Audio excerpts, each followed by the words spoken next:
Hello everyone and welcome to KDH Art Class. So, this lesson is geared towards our younger audience. I'm thinking more along the lines of kindergarten, first grade, perhaps pre-K, and second grade. It's a fun little project for you. And of course, the older you get, the more details you add, it will also work for you as well. So we are going to be working on another kinetic art project. Kinetic art is art that moves. So this is going to be a fun, kind of a stick puppet project. So you're going to need a stick, and your stick could be a stick. It could be a popsicle stick. It could be a pencil. It could be a piece of paper rolled up so it's nice and stiff. You're going to need something to draw with.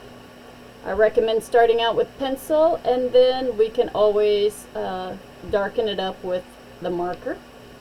You're going to need scissors because you're going to want to cut out your animal, as well as you're going to need to cut down your pieces. And you're going to need glue. Alright, so let's get started. The first thing I did was I took a piece of paper, and this was a full piece of paper. I just happened to use the bottom part of it for another project, so a piece of paper. And then I took a little portion of a different color for the bottom of that paper. This is that pocket that we're going to create that separates the foreground and the background, as well as we're not going to attach it in the middle, so that we will be able to slide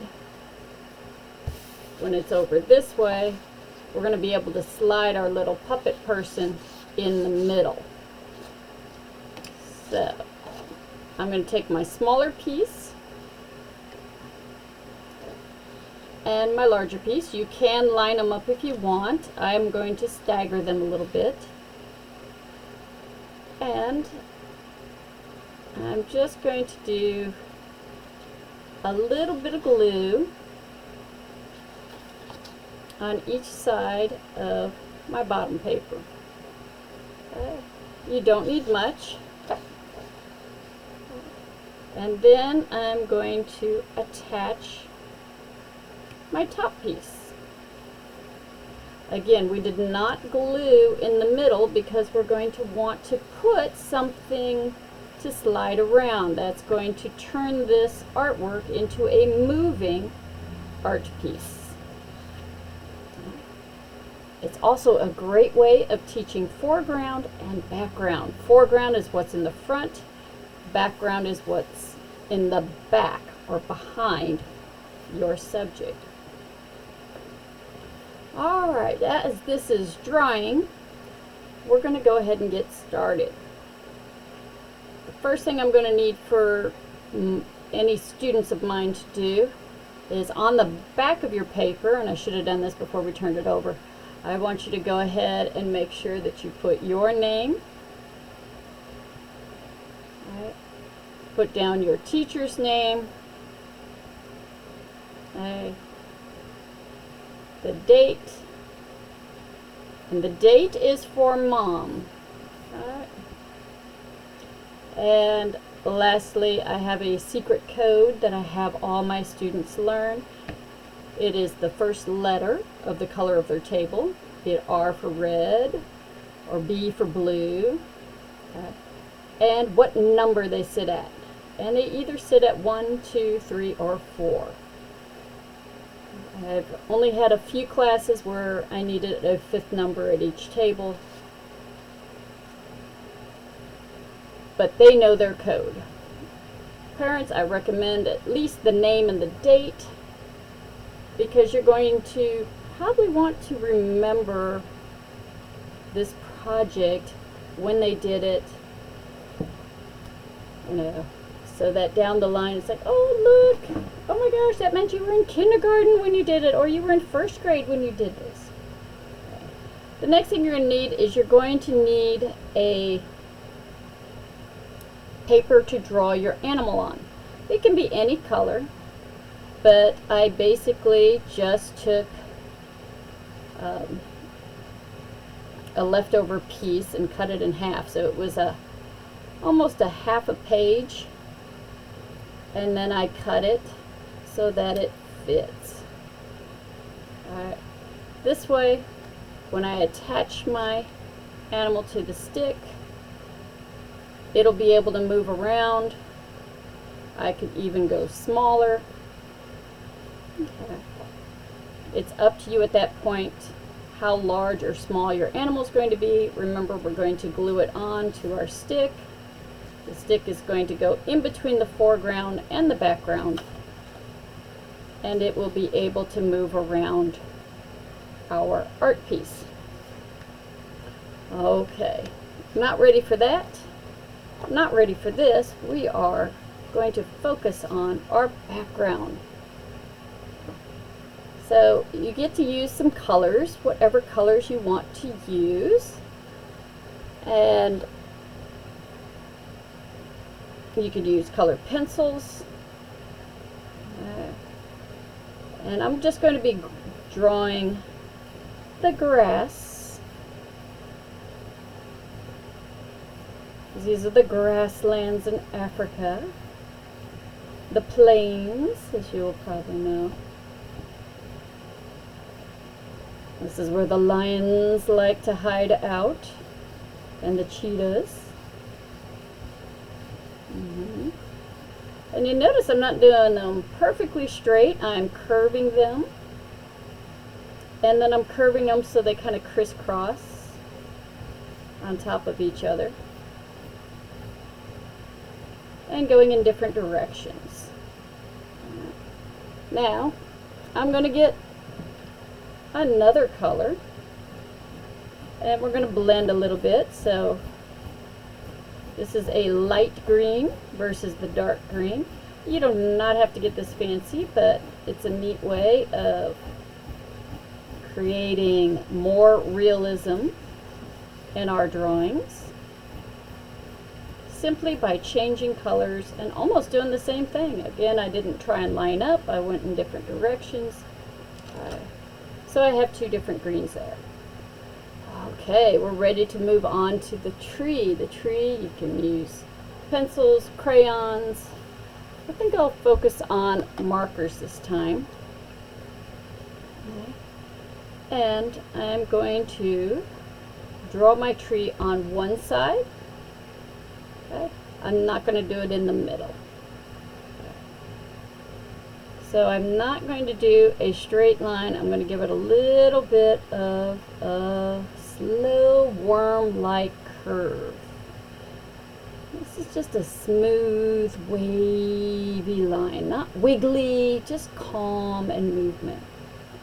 And now I'm going to try and do it again, but a little bit to the side. I'm going to follow it nice and slow. And then I'm going to get closer and closer and closer till they touch.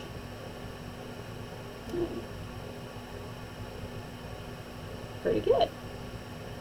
Alright, so I'm going to go ahead and give it some branches. So I'm going to once again not do a perfectly straight line, but curve it a little bit. Just ever so slightly. And I'm going to follow it. This one I'm going to make skinnier. See how this one is smaller than that one? Ooh, now it looks like the letter Y. Okay, and then from there I might do the letter Y. It's sideways, but it's still the letter Y. I might even add another letter Y. So we have this big letter Y and smaller ones. And I did another curvy line. I'm going to follow it so it kind of touches. And I need a couple more of these letter Y's. Letter Y. Letter Y. Letter Y. And the letter Y. So there's the start of my tree. It is the tree trunk, branches, and these are small little twigs attached to the branches. You can color it in with marker, or if you use the colored pencils, ooh, mahogany. Mahogany is kind of a reddish brown. I think I'm going to mix my mahogany with, what's this one? Dark brown. Sounds good. Kind of like the grass, we're using different colors and blending them together.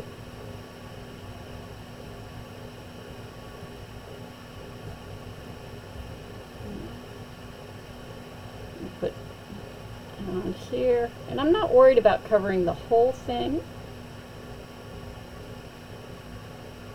Oh, you know what? I bet I have like a tan color here.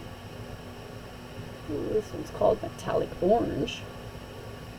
Orange is a great color to kind of mix with the browns. It works.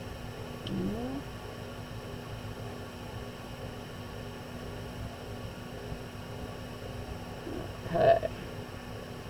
Alright, so I have some grass, I have a tree, but the poor thing doesn't have any leaves. So I'm going to take my marker and I'm going to do teeny tiny little circle, circle, circle, circle. Tiny, tiny, tiny. Not big, just little, little, little, little, little. About the size of leaf that you would see on this tree. If I did giant circles, that wouldn't look right. Little, little, little, little, little circles. About the size of the leaf you would see on this tree.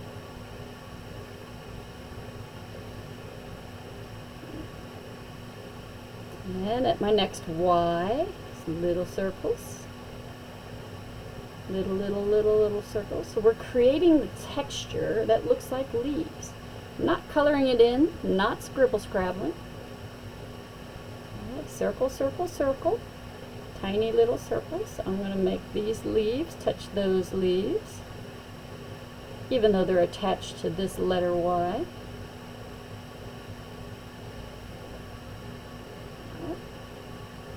And my next branch sticking out, and circle, circle, circle. Notice I'm not doing a bunch of circles down the branches, just on the ends.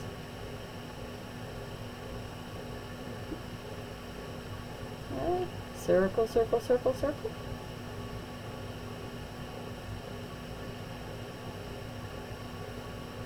And the next letter Y.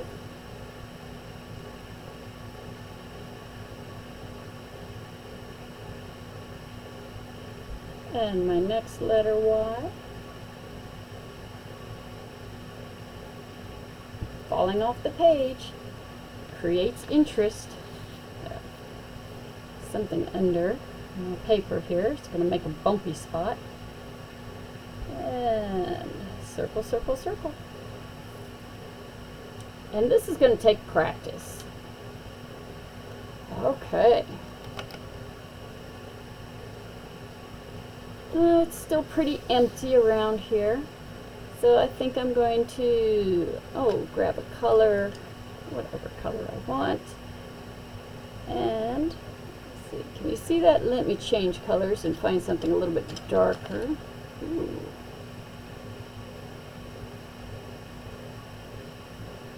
There it is. Maybe it's a spoonbill or a flamingo flying through the air. Maybe we're at the zoo where you would find both of those animals together. Or maybe it's just because it's art and it's fun to do purple birds on my paper. Okay, so we're missing the star of the show. We created the scene or the background. We have a tree and some birds in the background, and we have some grass growing in the front. Again, we're leaving it open so that we can slide our stick in there and have our animal able to move around. You could add more trees in the background. You could add hills in the background. Even mountains in the background. Just depends on where you want this scene to take place. And now we're going to focus on the giraffe. You can make your giraffe much more realistic, but think about how you're going to attach him or her to your stick. You could cut this out or leave it as is. If you leave it as is, you might want to come in and color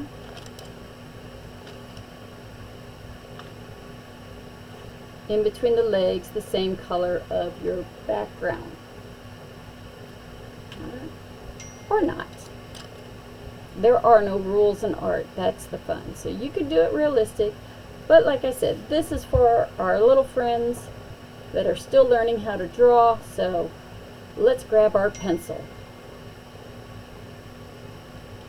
And we're going to start with, oh my goodness, I'm so popular. Everybody is going crazy with my text messages.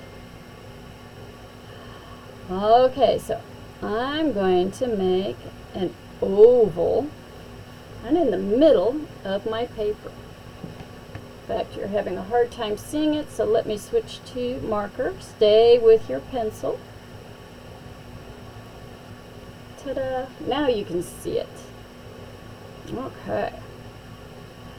And now I'm going to do a long leg to the front. And watch this one. It's going to come in a little bit.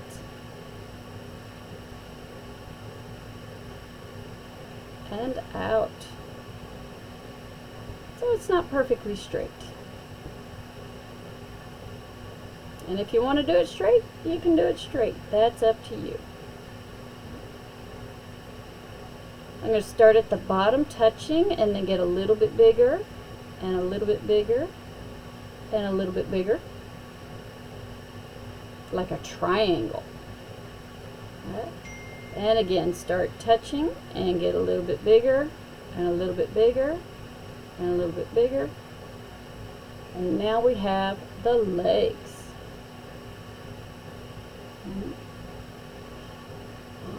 Let's go ahead and add another little triangle for the feet. It's always good to get used to the feet. Now you notice I'm drawing on this side of my paper. I didn't want my animal to be this big, unless it was like an elephant, and then I would. And then I'm going to do, starting from the very front of my oval, I'm going to go all the way up and zigzag it like that. Super fun.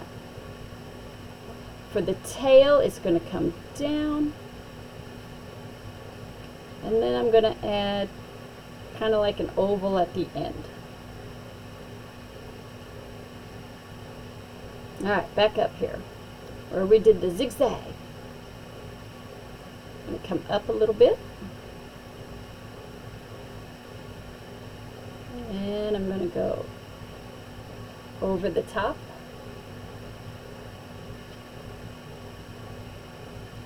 flatten it out just a little bit, and then come down the body, to the body.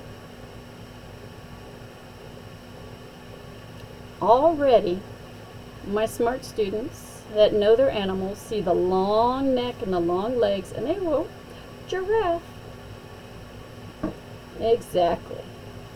We're going to go ahead and add 2 little lines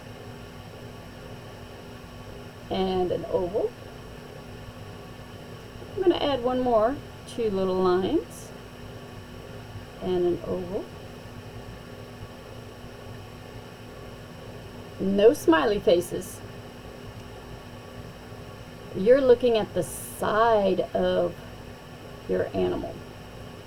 And way down here, if you put a little circle, that's his nose, right there.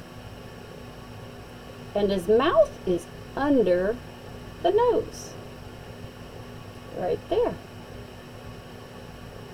And because he's looking sideways, you can only see one eye.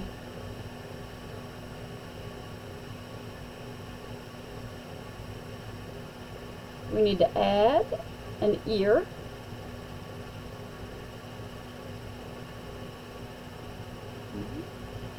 And we need to add all of our spots.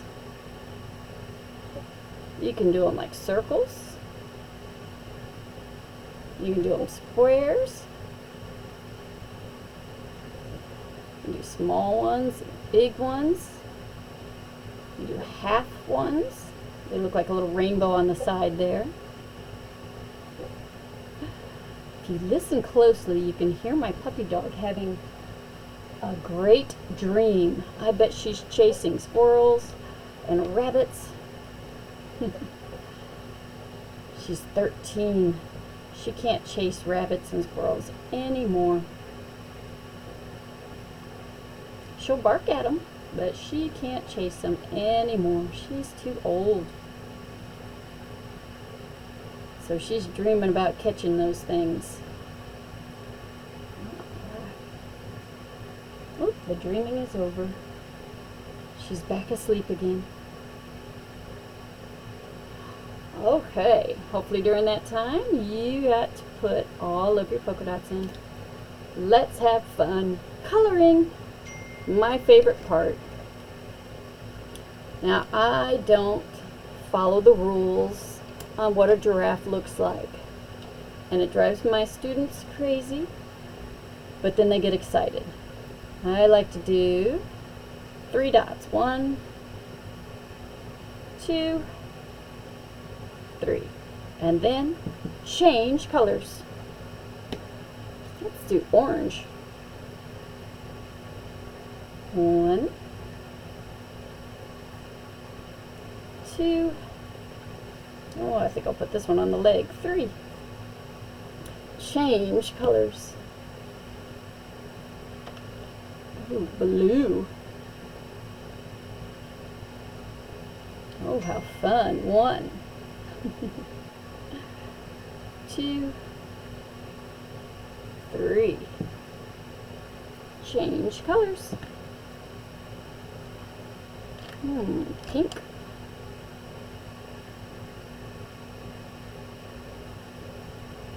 1,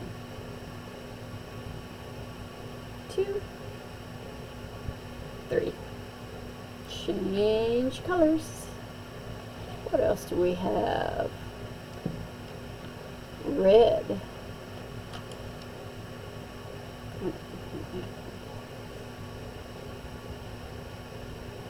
With 1, 2, 3.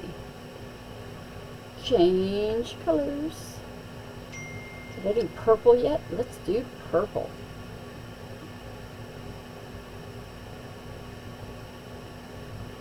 1, 2, 3. Might even do one more up here. 4. Okay, so I have a couple more dots left. I can pick whatever colors I want. Maybe this baby blue would be fun. Got a little one there. Got this one right here. That one right there. teeny tiny one there. You know, just finish them off. And then it changes it up. And you notice I didn't use my yellow, because I'm going to do in between the rest of my giraffe yellow. No, you do not have to do the coloring the same way I did. I just love fun, happy colors. I love it to be bright. I believe children should have happy, fun, colorful artworks.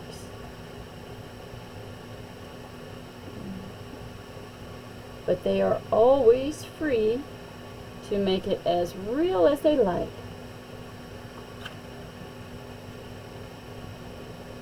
Okay, almost done. Gotta squeeze it in there, a little bitty right there. Ooh, I forgot the antlers. What color am I going to do my antlers? What do I think? I like this dark blue. Antlers and his hoofs. A little triangle hoofs. He's ready to go. Okay. Oh, tail. Green. Alright, so I colored my little giraffe. I'm ready to cut it out. Now I'm going to go around it so I don't accidentally cut on it. If you can get close to the lines. Oops, stop. Turn the paper. Little cuts.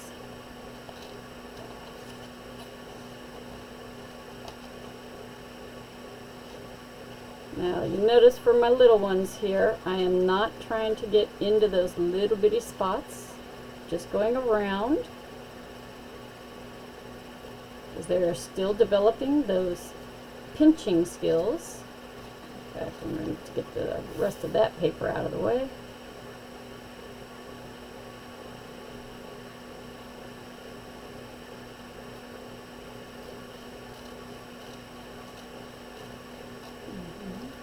And you know your child best on how much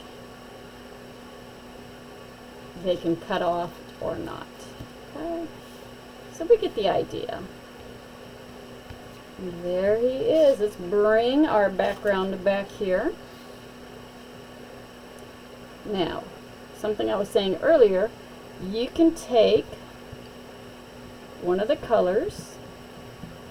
I chose baby blue for my background, so guess what? I'm going to use baby blue, and you see how it kind of hides it? And we didn't have to be really good at the scissors right now.